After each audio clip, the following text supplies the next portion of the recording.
ఏపీలో అదును ముంచుకొస్తున్న అన్నదాతలకు విత్తనాలు అందడం లేదు, పెట్టుబడి సాయం లేదు, ఆదుకుందామన్న చిత్తశుద్ధి కూడా లేదు.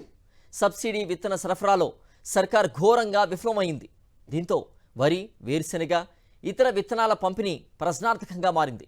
దీంతో దిక్కుతోచని స్థితిలో రైతులు కొట్టుమిట్టాడుతున్నారు. వైఎస్ జగన్ హయాంలో ఈ సమయానికే విత్తన పంపిణీ మొదలయ్యేదని రైతులు గుర్తు చేసుకుంటున్నారు. అన్నదాతలకు అడుగడుగునా అండగా నిలవాల్సిన కూటమి ప్రభుత్వం అందుకు విరుద్ధంగా వారిపై కక్ష కట్టినట్లు వ్యవహరిస్తోంది. అదును సమయంలో వారికి పెట్టుబడి సాయం అందించకపోగా సబ్సిడీ విత్తనాలు సైతం ఇవ్వకుండా కష్టాలు పాలు చేస్తోంది.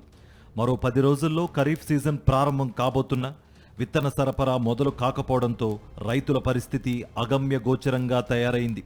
నాన్ సబ్సిడీ విత్తన పంపిణీకి గత ఏడాది మంగళం పాడిన కూటమి సర్కార్ ఈ ఏడాది సబ్సిడీ విత్తన పంపిణీలోనూ రైతులను ముప్పు తిప్పలు పెడుతోంది.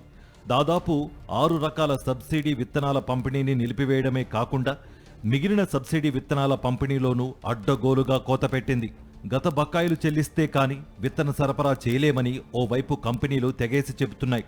ఈ ఏడాది సబ్సిడీ విత్తనాలు రైతులకు దొరికే పరిస్థితి కనిపించడం లేదు. రైతుల పట్ల ప్రభుత్వం అనుసరిస్తున్న తీరును అధికార పార్టీ ఎమ్మెల్యేలు సైతం తప్పుబడుతున్నారంటే పరిస్థితి ఎంత దయనీయంగా ఉందో అర్థం చేసుకోవచ్చు. గత ప్రభుత్వం ఏటా వ్యవసాయ సీజన్కు ముందే తొలి విడత పెట్టుబడి సాయం అందించడంతో పాటు ఎవరికి ఏ మేరకు విత్తనం కావాలో ముందుగానే ఆర్డర్ తీసుకుని ఆర్బీకేల ద్వారా సరఫరా చేసేదని రైతులు గుర్తు చేసుకుంటున్నారు.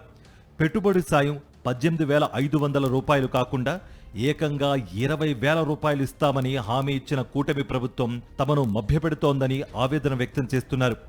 మరోవైపు ఇదే అదునుగా ప్రైవేట్ వ్యాపారులు అందిన కాడికి దోచేసుకుంటున్నారు.